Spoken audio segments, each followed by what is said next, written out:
Natanggap na nga ng Golden Mom na si Angelica Yulo ang Ulirang Ina Award na iginawad sa kanya ng Southeast Asian Achievements Awards. Usap-usapan nga sa social media ang ina ni two-time gold medalist Carlos Yulo matapos itong makatanggap ng Ulirang Ina Award. Ngayon nga, September 14, tinanggap na ni Angelica Yulo ang Inspiring Motherhood Legacy Award o Ulirang Ina Award na iginawad sa kanya ng Southeast Asian Achievements Award. Tila patuloy rin ang buhos ng blessing para sa nanay ni two-time Olympic gold medalist Carlos Yulo na si Angelica Yulo matapos nga makatanggap ng Ulirang Ina Award.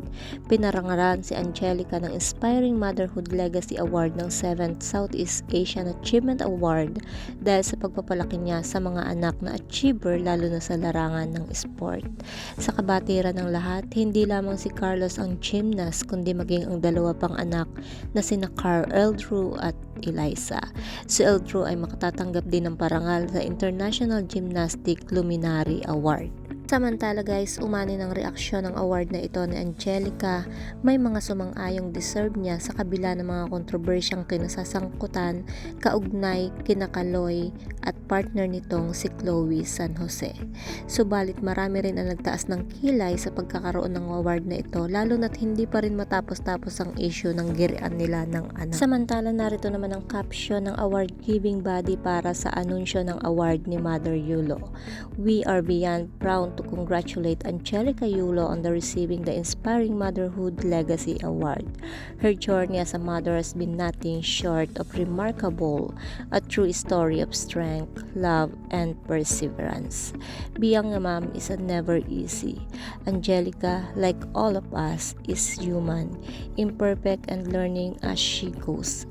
But what makes her story so powerful is the way she embraced every challenge. For 9 months, she carried each of her children in her womb, and with the unwavering support of her husband, they managed to overcome the trials of poverty and life's many unexpected setbacks. Through it all, Angelica stood tall as the guiding light for her family. She not only nourished and raised her children, but also encouraged and nurtured their talents. Despite the hurdles, she found people and organizations to help her children excel in gymnastics. And today, with the grace of our Heavenly Father, her children have become champions, not just locally but internationally. But as in all families, life has its up and down. There were moments of joy when they celebrated each other's successes, but all times of misunderstandings, challenges, and growth. Angelica, like every mom, is not perfect. She's made mistakes and with time has come to realize them. Despite it all, she continues to rise each day, striving to be a better mother, wife, and person. She hopes for the day when her family can find unity once more, just like the days when they all stood by each other, chasing their dreams together without pride or ego. Despite the judgments from the others, Angelica remains positive and hopeful. She faces the world with grace, continuing to learn and grow. Let's keep her and her family in our prayers, that loves may always flow through them, and that continue to support one another through life's trials and triumphs. To Angelica, your journey is an inspiration to all mothers out there. We wish you and your beautiful family all the best. May love, unity, and success continue to surround you. Family is always be a family, no matter what.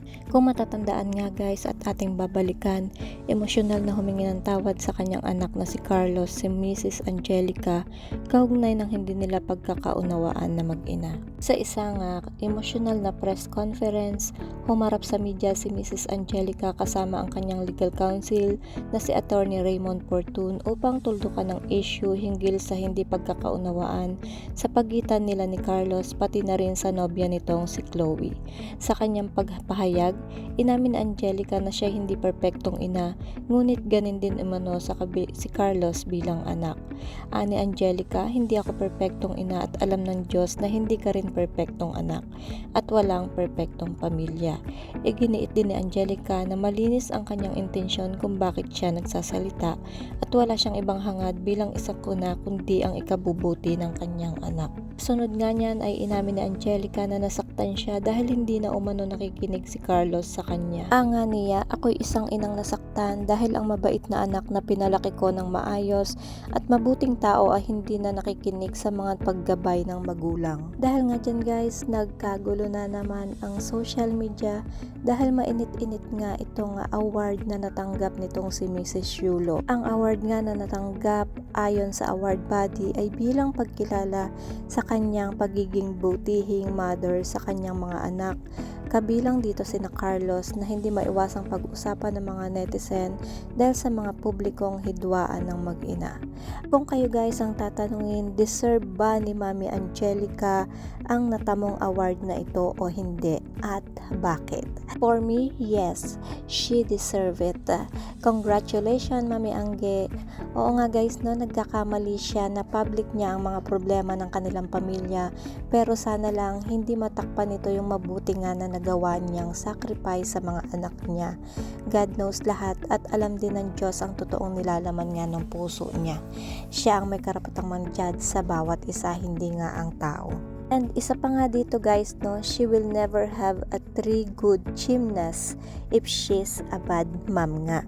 Minsan nagkakamali din ang mga ina, but at the end of the day, nanay pa rin niya na nag-sacrifice para nga sa mga anak. She deserved the award and for sure, one day magkakaayos din sila nga ni Kaloy. Let them heal. So that's it guys, kung ano ang inyong reaction, kung ano ang inyong komento at kung ano ang inyong mga suggestion, i-comment nyo na yan. At kung hindi pa kayo nakasubscribe sa aking YouTube channel, kindly hit the notification bell, like and share. Maraming salamat. Ingat po ang lahat and God bless.